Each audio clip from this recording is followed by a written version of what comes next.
Hello students, Miss Slyman here with the second part of Circle Theorems, Circle Theorems 2. Well, it's the second day, but actually we're going to be talking about Circle Theorems 3 and 4 because we've already talked about 1 and 2. Okay, so the third circle theorem says that the opposite angles in a cyclic quadrilateral. So let's talk about this. Opposite means across from each other. Cyclic means in a circle. Quadrilateral, 4 sides. So 4 sides in a circle, and that's what we're looking at here. We've got a 4-sided figure, and all 4 corners touch a circle. So opposite angles add up to 180. So we're talking about, for example, this angle and this angle. So they're not the same, but if we call this one A and this one B, angle A plus angle B is 180. And looking at the other set of opposite angles, so if we call that one C and D, angle C and angle D also add up to 180. Once again, I'll do the proof in a separate video. So if you want to see the proof, go to the next video. Okay, theorem 4, angles in a semicircle, the angle in the semicircle. So semicircle, let's use a different color here. We're talking about semi is half. So the angle in a half circle is a right angle. So here's the angle that we're talking about. Yeah. So actually, my semicircle is over here. There's the half circle. And that really means that our 2 points here must go through the center. So our center would be here. We would call it O. So these 2 points are part of the diameter. And that must mean this angle here is 90 degrees. And that's no matter where it is on the circle. So if I have 2 points that go through the center, so if I make a diameter, and then even if I went here to here, that's still going to be a right angle there. So if you've got a diameter, the points that subtend that diameter, so trace out the diameter, it's going to make 90 degrees, and that's theorem 4. So again, I'll show you the proof of that later, but let's look at some example problems. And so for all of these problems, we can use any of the theorems that we know. This one, though, is a very obvious, I think, case of theorem 3.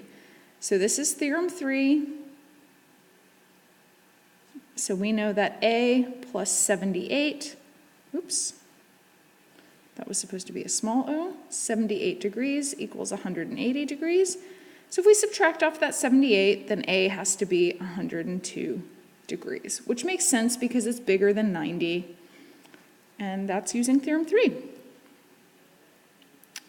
Okay, now what I see right from the beginning, I see a straight line.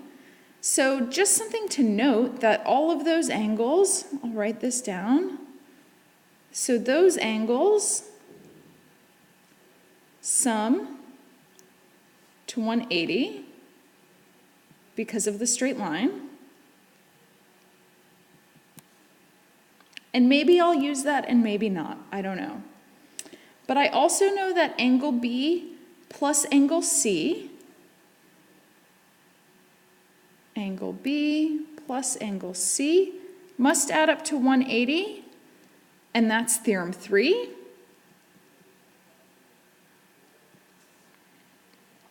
Okay, well, this 116 that's labeled, I might be confused and think that it's just this little bit here, but obviously that can't be because 116 is bigger than 90, so 116 is here.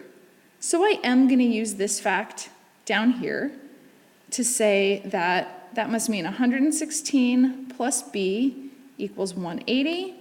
So I can subtract off the 116 if I want to find B. So then B is equal to 180 minus 116. That's going to be 64.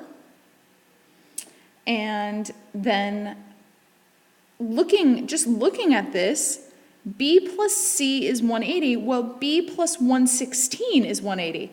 That must mean c must be 116.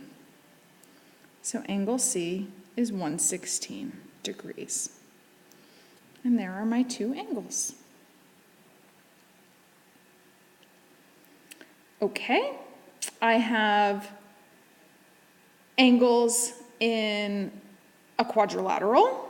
And this quadrilateral is a little bit confusing because it almost seems like opposite of D is this one, but those are on the same line. So that's not the opposite. So opposite of 132 is down here.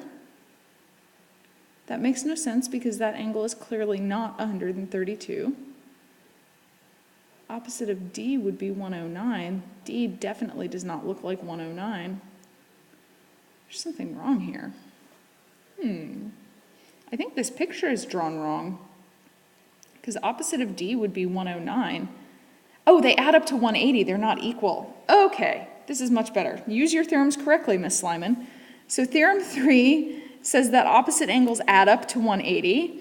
So D plus 109 must make 180.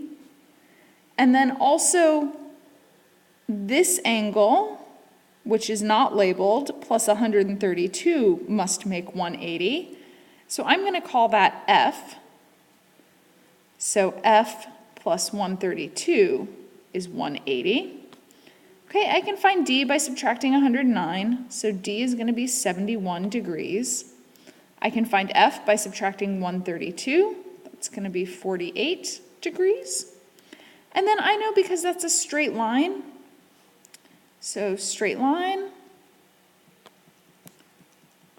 says that F plus E is 180. Well, I know from up here, F plus 132 was 180, so E must be 132. There we go. That's all of my angles, D and E. Okay, maybe this is going to be a chance where we use Theorem 4 because we haven't used that yet. So that would mean it is, in fact. So I know that O tells me that I'm in the center. So here's a diameter. Traced out from that diameter would be F to there. So I don't get to use it. How sad. Well, I have a quadrilateral, 4 sides, so I'm going to keep using my 4 sides. So opposite of G is F and 49. All of that must add up to 180, so I'll write that. So that's Theorem 3. Tells me that F plus 49, that's one angle. I'm looking at that angle. And its opposite angle would be G down here. So plus G, that has to make 180. I know that inside of here, because of the straight line, that must be 180 minus 74. So straight line, I'll call that H. 74 plus H is 180. I can subtract off the 74 and get H is 106. That helps me because then I also know angles of a triangle. Those add up, they sum to 180.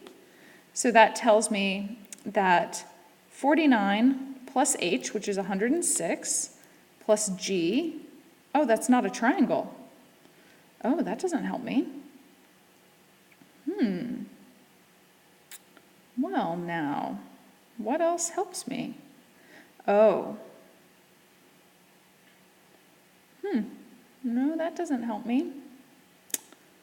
So now I'm thinking back to my Theorem 1, and I'm looking at angles traced out from the center, and whether I have the same thing happening from outside angles.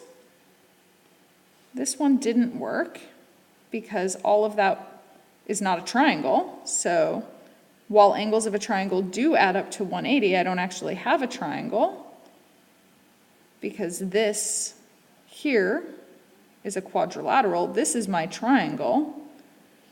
So this angle traces out to here and to here. Oh, and I do have the center. Traces out to here and here because O is my center. So that could help me. Oh yes, because I know H is 106. So this angle, let's call that K. So angle K, angle H is double angle K. That's theorem 1. Says that angle H equals 2 angle K. Well, if I divide H by 2, that's going to give me K. So angle K, 106 divided by 2 is 53 degrees. Now I can use angles of a triangle to find F. So angles in triangle, that tells me that 53 plus 74 plus F is 180. I can figure that out. So that's 127 plus F is 180. That means F is going to be 53. Oh, F is the same as K. That's interesting. Oh, which I knew, of course.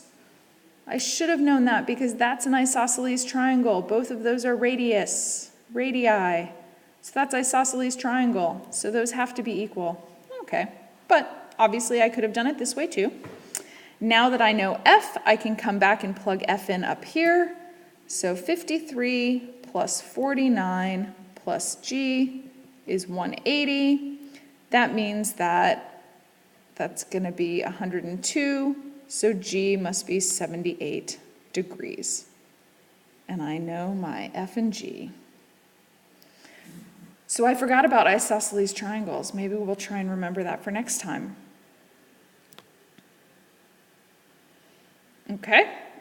Well, here they've told me I've got an isosceles triangle. So they're giving me a hint. This is not because I have two radii, but they're telling me that those two lengths are the same. That means if this angle is 28, this one also must be 28. And that's because of isosceles triangle. Isosceles triangle. Okay. I also see that I have some quadrilaterals here. I have nothing with the center, so I still can't use my new theorem 4, but I have a quadrilateral here, 1, 2, 3, 4. So angle H plus this angle must make 180. This angle is going to be, also they're going to add up to 180. So, and here inside I have a triangle, which must add up to 180. So let's start with that triangle so we can find H. So angles of a triangle.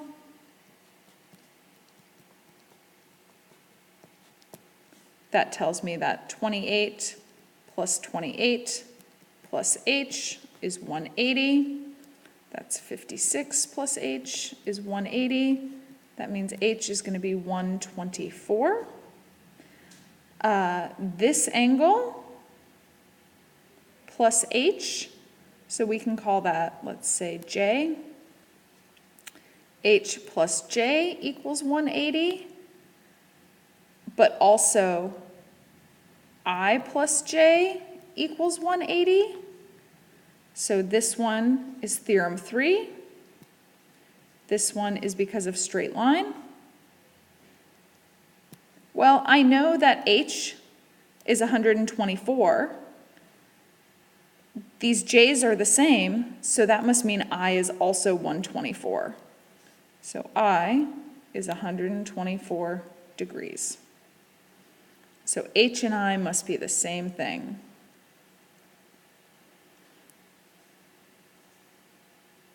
And that's because this is the same, so these two must be the same. Okay, all right. I have a center. I don't have any diameters though. Still no, this is terrible. Still no angle made by angles from a diameter. Oh well. What I do see is theorem 1 very clearly. Here is theorem 1. So theorem 1 says that 126 must be equal to 2 times angle J. Divide by 2, 63 degrees is equal to angle J. And then I have a quadrilateral. So angle J plus angle K must make 180. That's theorem 3. So angle J plus angle K is 180. 63 plus K is 180. That is going to tell me that angle K is 117 degrees. And those are our examples. Hopefully in the book problems, we're going to find some that use theorem 4. I will see you back in class.